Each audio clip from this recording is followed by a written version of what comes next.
Então, gente, primeiro, obrigado. Obrigado pela oportunidade da gente estar aqui. Obrigado a esse lugar e às pessoas que nele habitam. Eu estou muito feliz de estar podendo fazer alguma coisa parecida com um evento inaugural de uma cátedra dedicada a Wilhelm Flusser. Existem alguns encontros que a gente tem na vida que são marcantes, ainda que eles sejam não encontros face a face. Eu nunca encontrei face a face Wilhelm Flusser, mas o encontro que tive com ele marcou uma boa parte dos meus, talvez, última década de trabalho na universidade. Nesse sentido, eu me sinto muito honrado com a possibilidade de ter nomeado Wilhelm Flusser como patrono da cátedra que tenho aqui no SEBAI. Eu vejo presentes aqui na sala algumas pessoas que já fizeram algo parecido com um curso comigo, que tinha Wilhelm Flusser como uma referência muito importante. Pois bem, com isso eu vou tentar dizer o que vai estar acontecendo aqui em breve, ou que começou a acontecer agora. Esse é um evento conjunto da Cátedra Wilhelm Flusser. Na verdade, para a Cátedra Wilhelm Flusser é um evento inaugural, e uma outra cátedra que já estava aqui quando eu cheguei, que é a cátedra do meu amigo Domício. Nós já trabalhamos juntos na universidade há algumas décadas, e, no caso, a cátedra José Bonifácio, de Andrada e Silva. A gente tem, então, aqui duas cátedras que começam a fazer algo junto, no SEBAI, mas pessoas que já fizeram algo junto na vida há algum tempo. Além disso, nós temos no evento duas pessoas que foram convidados muito especiais, e outras pessoas, mais duas, que integram a equipe das duas cátedras em questão. Eu vou nomear os convidados especiais depois. Vou primeiro falar só das duas pessoas que estão aqui do meu lado, que integram a equipe das cátedras. O Marcos Lessa, que está fazendo pós-doutorado com Domício e que integra a cátedra José Bonifácio de Andrade e Silva. E o Felipe Loureiro, que também está fazendo pós-doc comigo, no caso, integrando a cátedra Wilhelm Flusser. Eles vão poder falar de si mesmos em ponto futuro dentro do evento, então não vou ficar falando mais muito deles agora. Eu queria dizer agora dos dois convidados muito especiais. Então, o primeiro convidado muito especial eu diria, uma amizade recente e também, para mim, um encontro que foi, como todo encontro genuíno, foi uma descoberta, né? O Michel Silva, que é alguém que eu identifico como sendo uma pessoa portadora de muitos méritos. Talvez o mérito principal, a autenticidade e o compromisso. Essa autenticidade e o compromisso com relação a um lugar que dentro da cidade do Rio de Janeiro não é um lugar qualquer. E um lugar ao qual eu me aproximei através de um projeto e conheci pessoas, e dentre essas pessoas acabei conhecendo Michel também. E Michel é o artífice de uma proposta de intervenção sobre a realidade desse lugar. A proposta de intervenção tem um nome, e o nome é Fala Roça. É um nome que já diz muito, no sentido de que dá lugar, dá espaço, dá voz a pessoas que nesse lugar habitam e que, em geral, não são ouvidas. Dá voz a quem ainda precisa de mais espaço para ser ouvida, já é uma tarefa meritória. Mas a ONG que tem esse nome, Fala Roça, ela tem um histórico de atividade dentro da Rocinha, esse é o nome do lugar, e esse histórico de atividade é algo que está, vamos dizer assim, entranhado na biografia do Michel. Eu acho que eu fico muito feliz que a gente possa, através da Cátedra Wilhelm Flusser, junto com a Cátedra José Bonifácio, nessa oportunidade, dar a primeira palavra nesse evento ao Michel. Então, o evento vai ser aberto com a intervenção do Michel. A gente já teve uma conversa antes, e nessa conversa eu só posso dizer: Michel, serei todo ouvidos. A segunda pessoa é a Eva Batlichková. Eu espero que esteja falando o meu pobre tcheco pronunciado corretamente. E Eva é, por vários motivos, uma pessoa especial e uma pessoa que tem uma facilidade comunicativa com a gente. Ela viveu no Brasil, ela trabalhou no Brasil, ela fez doutorado na USP e ela trabalhou sobre Flusser. E o seu trabalho sobre Flusser é algo que coloca no foco da nossa atenção o significado, a importância dos anos brasileiros de Flusser. Eu acho que uma coisa muito notável, diria, é que esse que foi, a meu juízo, um dos grandes pensadores do século passado, não apenas viveu no Brasil, mas viveu no Brasil por circunstâncias da vida que não chegam a ser aquelas que nós desejamos. Flusser era um judeu de Praga que, com a ocupação nazista, teve que fugir e deixar muita coisa para trás. E nessa sua rota de fuga, passando primeiro pela Inglaterra, ele acaba aqui. Talvez ele acaba um pouco mais distante daqui, porque ele passou pelo Rio de Janeiro, mas aonde ele viveu boa parte da sua vida foi em São Paulo, né? E ele teve acesso ao mundo brasileiro.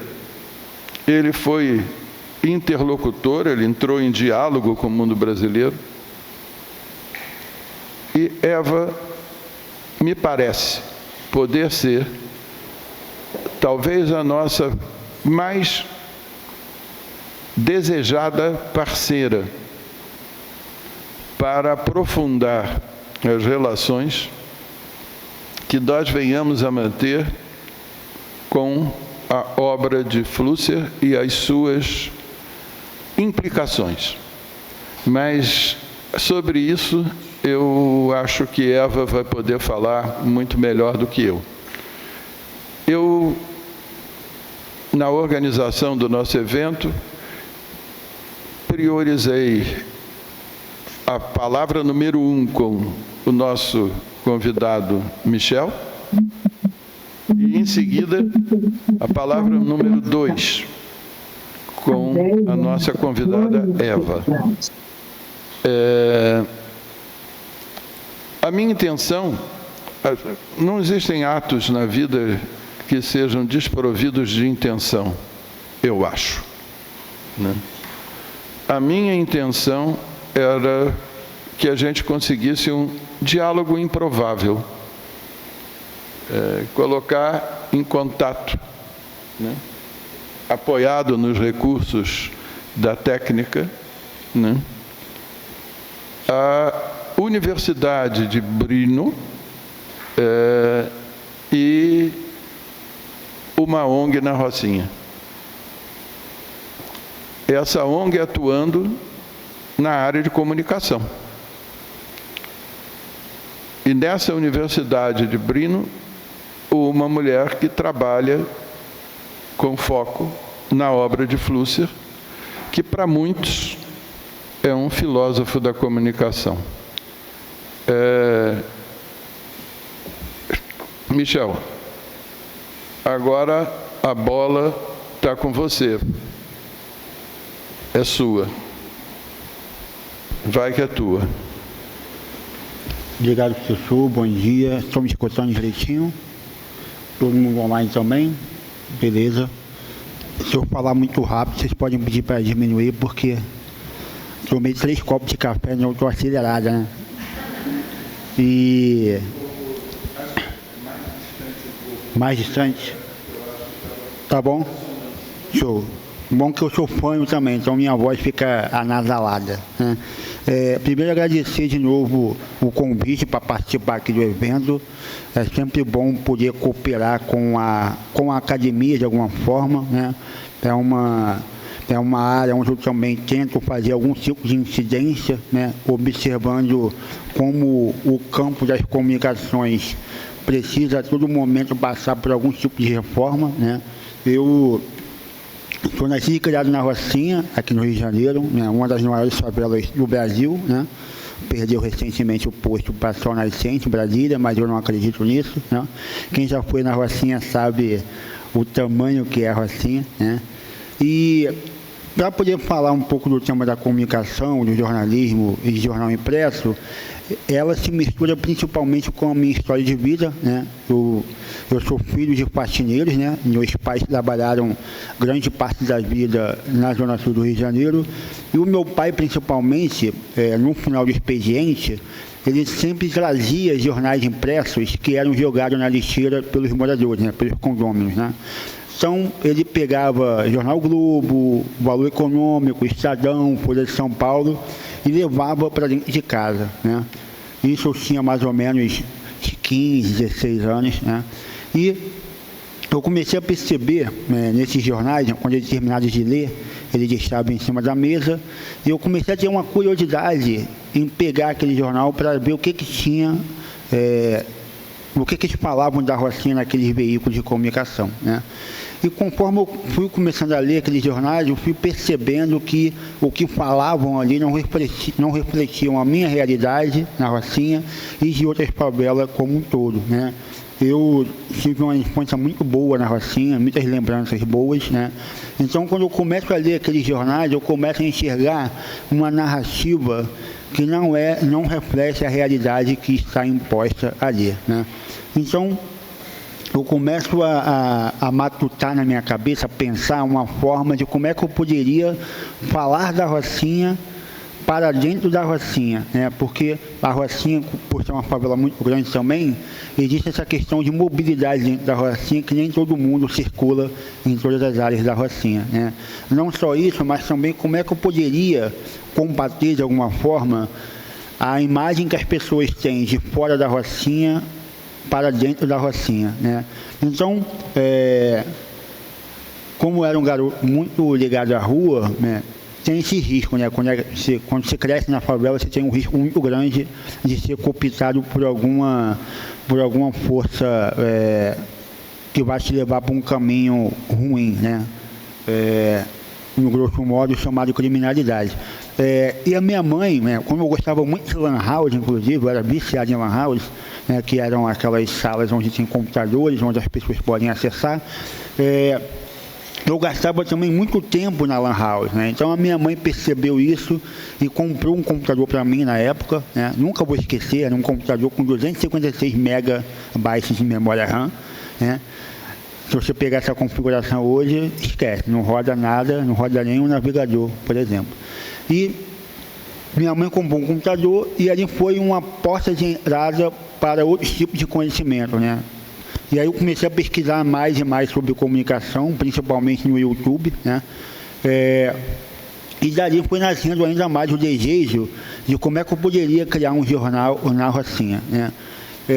Então, em 2012, né, chega um projeto na Rocinha chamado Agência de Redes para a Juventude, onde é um projeto que oferece capacitações para os moradores da Rocinha, inclusive esse curso, o certificado de conclusão foi fornecido pela UFRJ. E aí os jovens que participavam desse curso eram estimulados a desenvolver as suas ideias, né?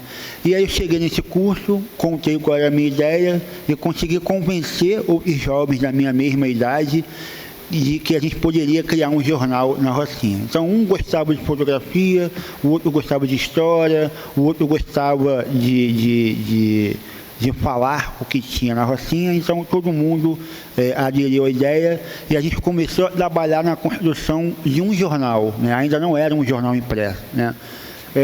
Em 2012 existiam muitas reportagens, né, principalmente do campo da comunicação, falando que os jornais impressos iriam morrer, né? Quem lembra disso, né? Então, quando a gente criou o Fala Roça já nasceu morto, né? Porque o Fala Roça nasceu como um jornal impresso. Agora imaginem, um bando de jovens, né, de 17, 18 anos, fazendo um jornal impresso na favela com uma qualidade que era até, de certa forma, contestada por colegas jornalistas que perguntavam quem é que estava fazendo jornal na Rocinha, né? Sobretudo também porque fazer jornalismo na favela é perigoso, né? A gente tem aí o caso do Tim Lopes, né, que infelizmente foi torturado e assassinado, mas trabalhar com jornalismo na favela é muito difícil, é muito arriscado. Você precisa fazer uma análise muito complexa de como é que a gente aborda os assuntos do território. Dito isso, quando a gente cria o jornal Fala Roça, também é uma forma de trabalhar as pessoas que não têm acesso à tecnologia na favela. A Rocinha, né, na época, há 11 anos atrás, era uma favela onde muitas pessoas não tinham condição financeira de pagar por um pacote de internet, né, o Wi-Fi, não tinha muito acesso a smartphone, a celular. Então, quando a gente criou o jornal impresso, ele foi criado a partir de uma pesquisa que a gente fez na Rocinha, mostrando que era importante ter um jornal impresso, né? Não só isso, mas também era uma forma de manter um legado que tem na Rocinha. A Rocinha, antes do Fala Roça, ela teve 4 a 5 jornais impressos, né? O primeiro deles foi o Tagarela, né? O Tagarela e o Jornal da Aspa, que era um jornal mimeografado, né? E depois foi evoluindo para outros formatos de jornais, né? Então, a Rocinha já tinha uma tradição com o jornal impresso, né? Além de rádio comunitária, e também tinha um veículo de comunicação que era feito através de um alto-falante, né? Que as pessoas chamavam de Tupinambá, né? O alto-falante Tupinambá. Então, a Rocinha já tinha essa tradição. E aí, quando a gente cria o jornal impresso, a gente tem 2 objetivos, né? Que é atingir essa população que está no offline, que não tem nenhum tipo de acesso à informação, E também o segundo objetivo, disputar as narrativas que são impostas pela grande mídia, né? A grande mídia constrói uma narrativa, constrói o pensamento crítico humano, né? E assim por diante vai fazendo com que as pessoas tenham uma imagem negativa da favela sem nunca ter ido à favela, né? Então, Fala Roça começa a produzir uma grande quantidade de conhecimento e informação, produzindo essa contra-narrativa. Aliado a isso, a gente sempre também trabalhou o uso da fotografia. Por quê? Todo mundo conhece a Hemeroteca Digital? A Hemeroteca Digital, que é a plataforma da Biblioteca Nacional, né, onde as pessoas podem acessar todos os jornais desde a chegada da corte portuguesa no Brasil, né? E acredito eu, e aí é um senso comum meu, de que 90% da academia baseiam as suas pesquisas acadêmicas na Hemeroteca Digital. E se você acessar a Biblioteca Nacional, lá a Hemeroteca Digital, você não vai encontrar nenhum jornal de favela escaneado na Hemeroteca Digital. Ou seja, a academia é induzida, né, a citar essas fontes de jornais impressos de antigo, e nesses jornais impressos de antigo está construída uma narrativa que não reflete a realidade das favelas, né? Então, quando o Fala Roça é criado, ele não é só criado para atender essa população que está no offline, mas também para construir um processo de memória e história, né? Se você pegar um jornal O Globo hoje, né, você vai ver que vai ter alguma reportagem sobre violência, sobre crescimento desordenado, sobre o ordenamento urbano, né? Mas se vocês pegarem um jornal de favela, vocês vão ver que a narrativa é totalmente diferente. Na favela, por exemplo, os jornais impressos de hegemônicos falam de crescimento desordenado. E na favela a gente fala sobre políticas de habitação. Então as palavras também têm poder. Enquanto um fala uma coisa, o outro fala outra, né? Então o jornal impresso também, ele é uma disputa de memória e história, né? O Fala Roça, eu não falei no começo, mas ele, conforme foi evoluindo, né, ele nasce como jornal impresso, e conforme vai evoluindo, a gente também sente a necessidade de formar comunicadores no território, né? A gente tem uma discussão muito grande na FENAS, né, a Federação Nacional de Jornalistas, na própria ABI também, de que comunicador não é jornalista, né? O que seria jornalista, então, se a gente está lá na favela fazendo jornalismo no território? Então, a gente começa a olhar para esse campo também, entendendo a importância de formar novos comunicadores no território, para que o legado do fazer comunicação, do fazer jornalismo, permaneça na Rocinha. E aí, além disso, além das formações e do jornalismo, a gente também começa a construir um trabalho muito forte de memória e história no território, né? A gente também começa a perceber que a Rocinha, por ser uma favela que tem uma alta taxa de imigração, né, nordestina principalmente, as pessoas não conhecem ou esqueceram a história da Rocinha, né? Então a gente começa a oferecer aula de história e memória da Rocinha, uma aula totalmente oral, né? E isso é importante porque durante esses últimos 11 anos fazendo jornalismo impresso, né, o jornal ele é feito totalmente pelos moradores e distribuído pelos moradores que participam do jornal, né? A gente distribui pelos becos de vielas da Rocinha, e nesse processo de distribuição a gente faz um trabalho muito interessante, que é até um trabalho político também, de corpo a corpo, né? Conforme você entrega o jornal, você conversa com o morador, né? E aquele morador que não sabe ler ou escrever, a gente lê a matéria para o morador, porque esse morador, se ele mal acessa a internet, ele está num estágio muito avançado de exclusão social, né? Sem acesso à informação, você não consegue acessar minimamente os serviços básicos que existem, né? Inclusive, tem até uma curiosidade, né? A gente publica algumas reportagens de serviço, né? E as pessoas sempre mandam mensagem na página do Fala Roça, perguntando como é que faz para se cadastrar nos benefícios sociais do governo. Por quê? Porque as pessoas colocam lá no Google, por exemplo, Bolsa Família Rocinha. E aí o que eu acho que vai aparecer? Vai aparecer um resultado do governo e logo em segundo lugar aparece uma reportagem no Fala Roça falando sobre como se cadastrar no Bolsa Família, né? Então olha que doideira. Além de fazer jornalismo, precisa estudar para entender como é que a pessoa vai clicar para acessar a informação. A mesma coisa é no impresso. Essas pessoas estão num grau muito alto de falta de acesso à educação midiática. Então, o jornal impresso também faz esse trabalho no território, né? E aí, a partir disso, a gente começa a desenvolver outras atividades que estão correlacionadas com o jornal impresso, né? Uma delas é o que a gente chama de Desenrola Rocinha, né? Aqui no Rio de Janeiro, né, a gíria desenrolar, né, vamos desenrolar alguma coisa, é muito tradicional. Então a gente realiza uma vez por mês na sede do Fala Roça um encontro com os moradores, né? A gente escolhe um tema que está em alta na favela e a gente faz um debate, né, uma roda de debate com os moradores para poder discutir o problema, né? E aí a gente produz uma reportagem a partir desses resultados. E todos os moradores que participaram do encontro vão assinar a reportagem juntos. Porque a informação não é só construída pelo Fala Roça, por quem faz o Fala Roça. A informação ela é construída de forma coletiva. As imagens no jornal impresso de favela, ela tem um valor muito importante, né? Eu me lembro uma vez que a gente estava distribuindo um jornal impresso, né? E as pessoas com mais de idade, com mais de 50 anos, muito impressionadas porque nunca tinham visto fotografias antigas da Rocinha num jornal da Rocinha, né?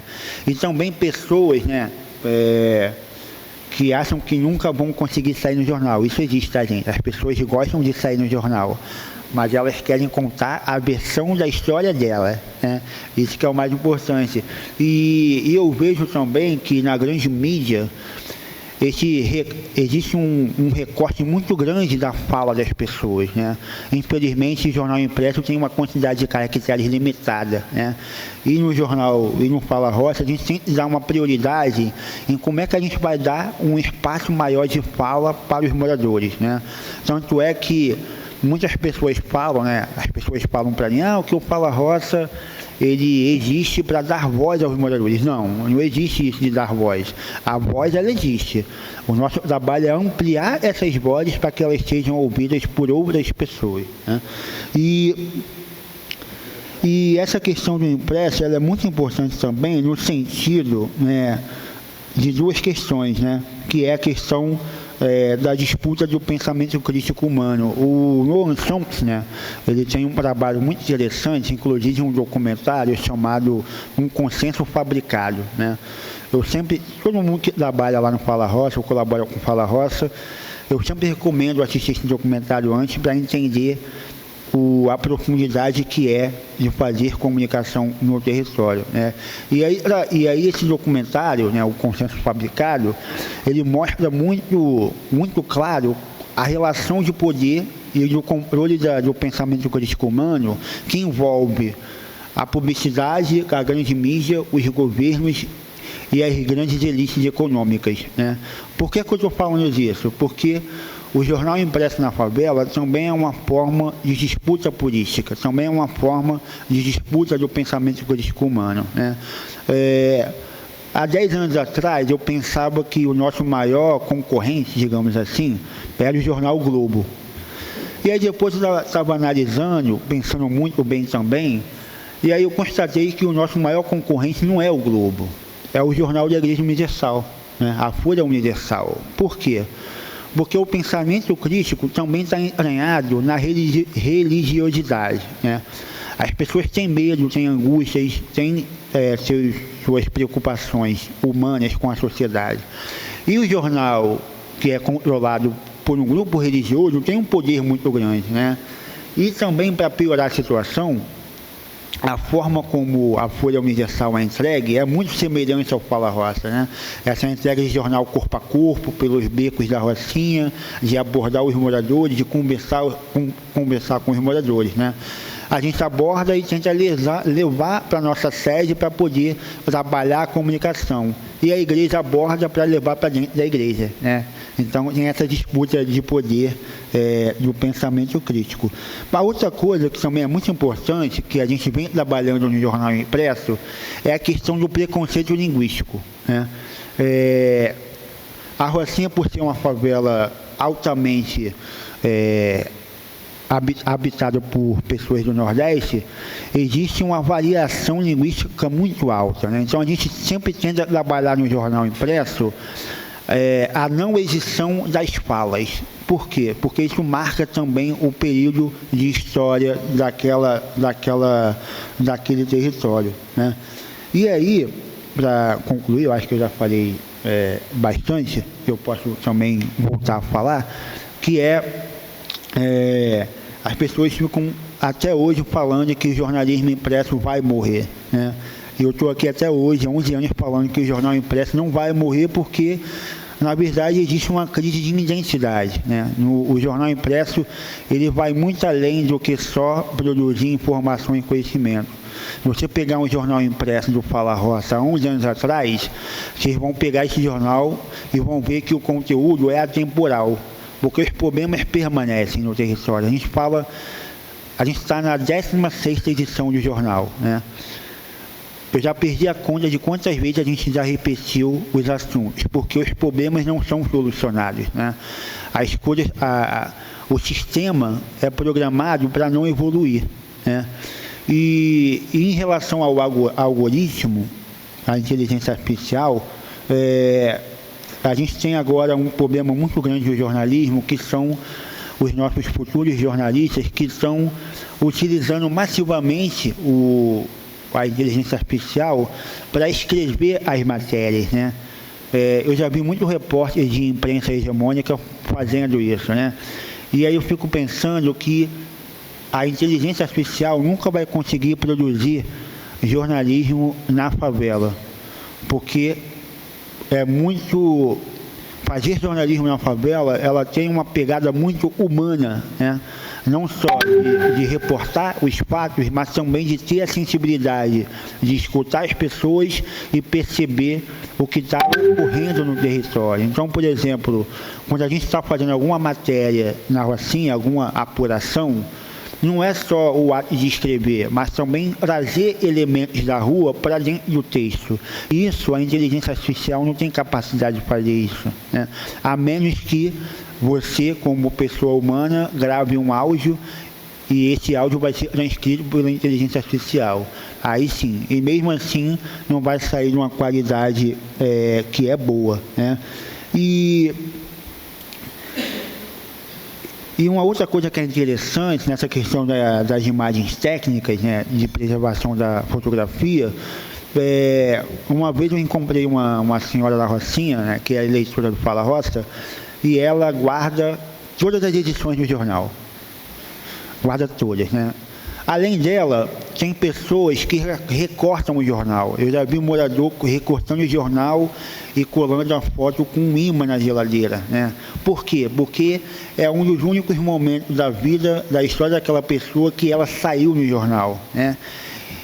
E além do Fala Roça, se ela for sair em um outro jornal da mídia hegemônica, ela vai ser retratada fotograficamente numa posição muito inferior, numa posição de coitado, triste, que está habitando um território insalubre, né?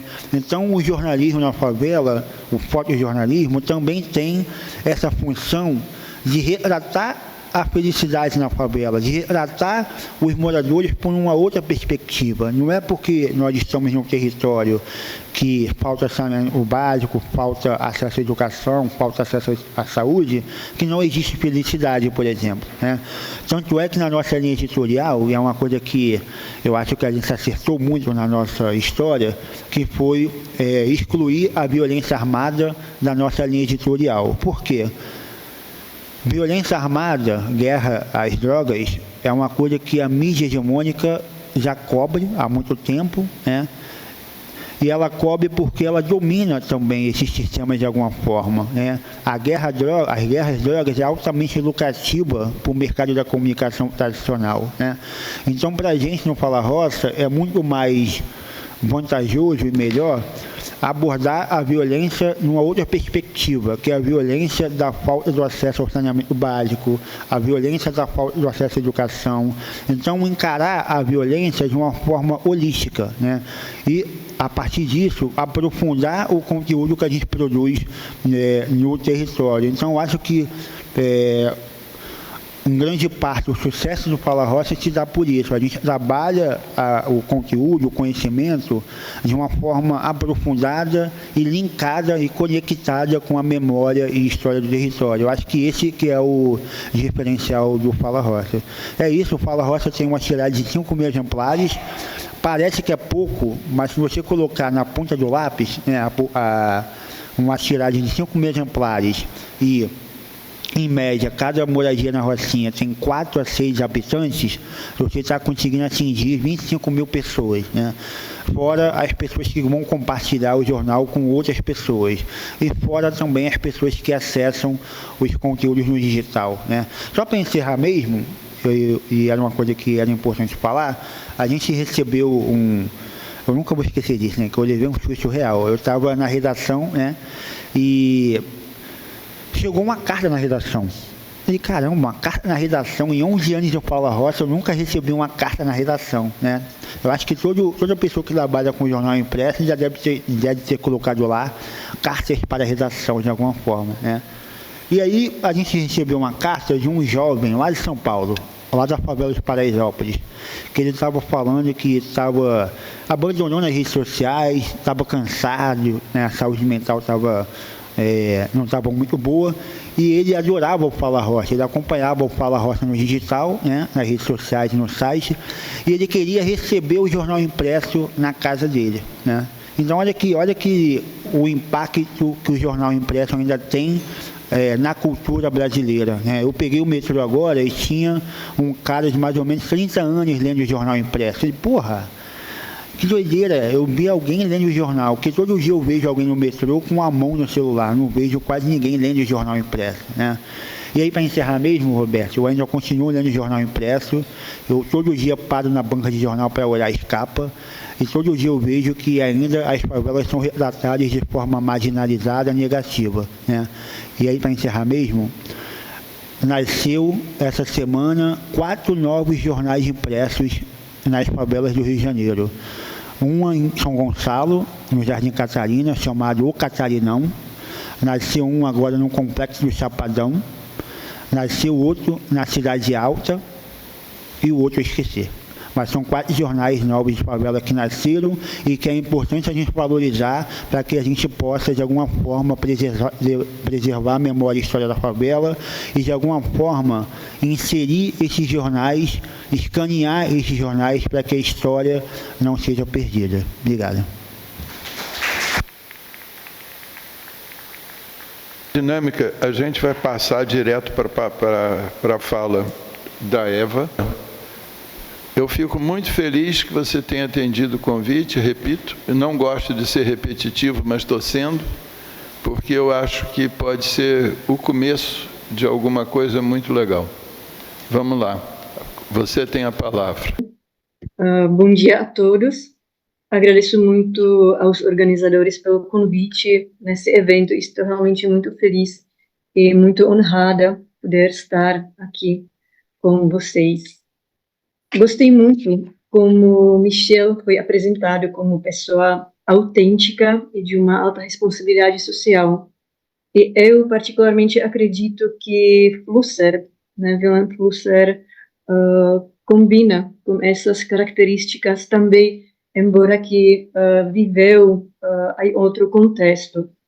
Ele próprio também denuncia a manipulação das ideologias, da palavra, das mídias.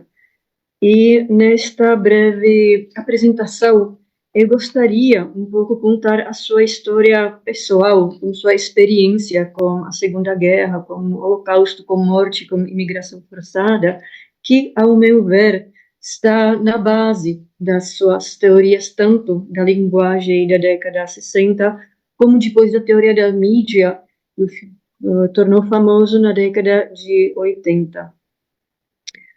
Então, para mim, realmente, Flusser é um pensador autêntico, porque suas reflexões partem da sua experiência pessoal e ele se esforça passar a mensagem urgente para outros sem fazer concessões, o que se manifesta inclusive na forma de seus textos, que nem sempre encontram devida compreensão.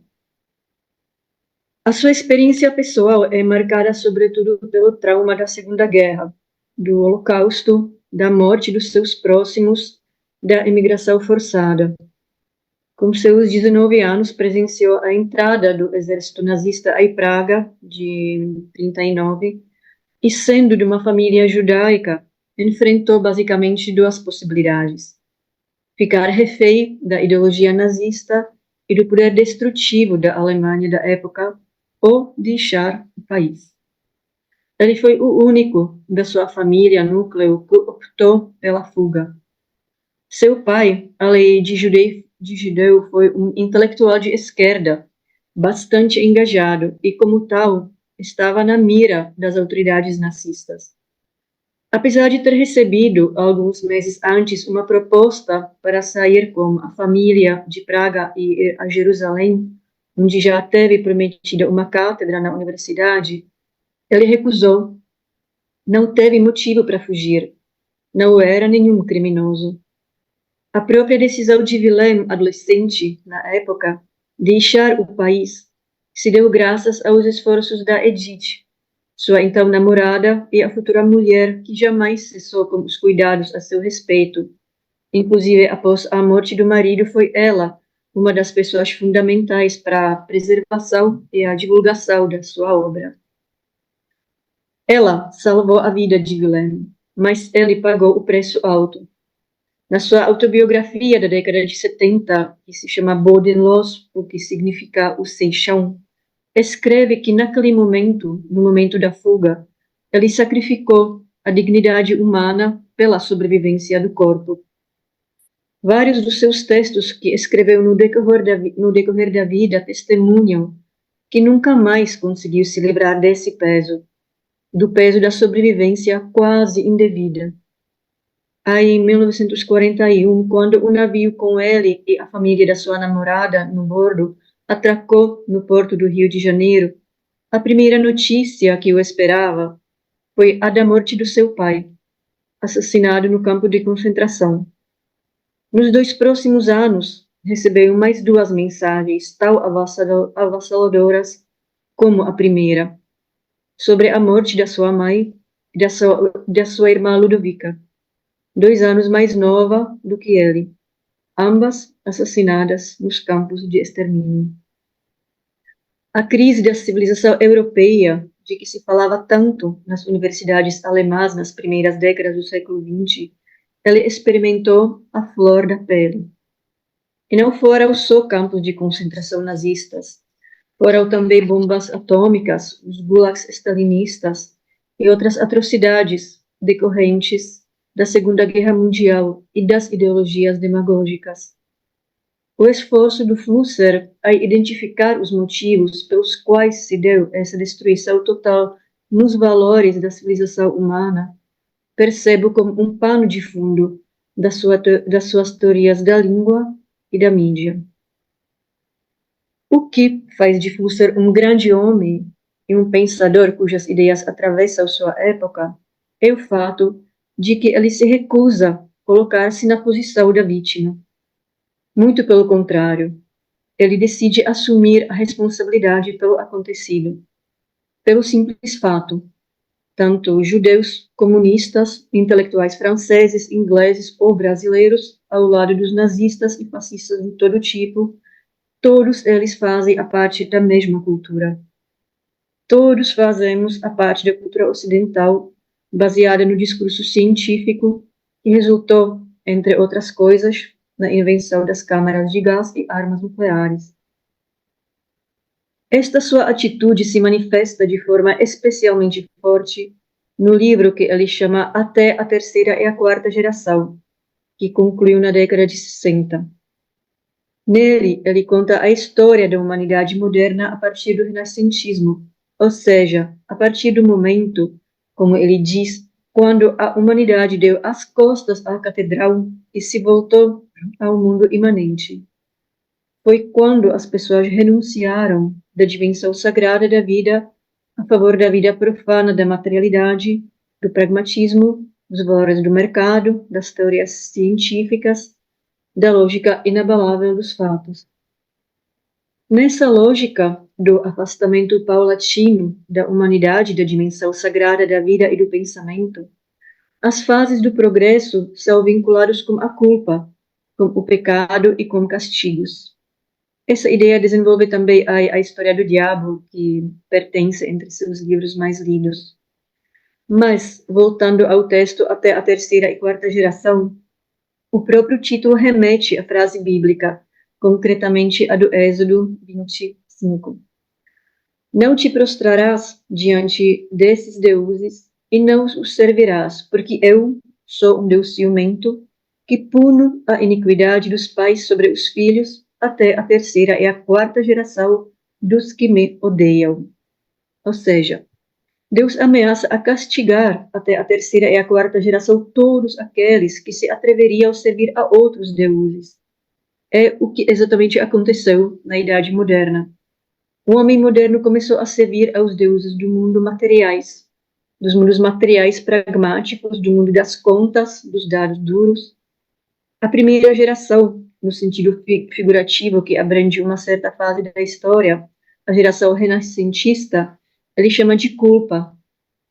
A segunda geração, que viveu entre barroco e romantismo, chama de maldição. A geração que atingiu seu auge na Segunda Guerra Mundial é a terceira geração, a geração do castigo. A última geração é a sua, a geração da penitência. No livro ele escreve: fomos vomitados, todos nós, pelo inferno para as praias do futuro. Somos nós, da quarta geração, os pesquisadores do nosso castigo. Somos uma geração derrotada, a fim de ser pioneira. Não no sentido do progresso, pois o próprio conceito carece doravante o significado, mas no sentido de um retorno a novo nível de significado. E logo em seguida, aparece uma afirmação que eu particularmente considero uma das mais elucidativas para toda a sua obra. É assim, curtinho: eu estava lá, eu não tenho desculpa. Nessa frase, ele explicitamente recusa a se colocar no papel da vítima. Foi muito engraçado, ou, na verdade não foi nem um pouco engraçado, mas quando citei essa frase num colóquio no Centro Cultural Judaico em Berlim, fui quase apedrejada, junto com o Flusser, claro, sendo esta frase entendida como uma falta de respeito às vítimas do Holocausto. Mas Flusser, assim como Hannah Arendt na cobertura do julgamento do Eichmann ou Zygmunt Bauman, a modernidade e o Holocausto, está muito bem ciente do perigo que se esconde na divisão do mundo em vítimas inocentes e vilões culpados, e que essa divisão ofereceu espaço para soluções fáceis e alibistas. O problema que os três pensadores apontam é muito mais grave e muito mais difícil de resolver. As vítimas e os carrascos, agora falando no contexto da Segunda Guerra Mundial, são produtos do mesmo tipo de pensamento, e ser vítima ou carrasco é simplesmente uma variável dentro de um certo contexto. A culpa é muito maior do que só uma consequência de atos condenáveis de um grupo de pessoas ou países. O principal culpado é o pensamento moderno da civilização ocidental que domina na nossa cultura e se esparrama pelo mundo desde o século XVI. É esse tipo de pensamento que está atrás da colonização, da escravidão moderna, da exploração desenfreada da natureza.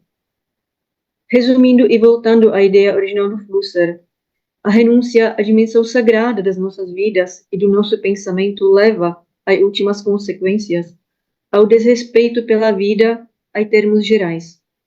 com ausência da dimensão sagrada, religiosa, metafísica, que seja o termo que damos à dimensão que nos transcende. O pensamento tende a dividir o mundo e se distanciar dele. Divide-o no sujeito-objeto, no que tem valor, o que não tem, o que pode ser comercializado, o que pode ser descartado, o que pode ser destruído, o que pode ser preservado.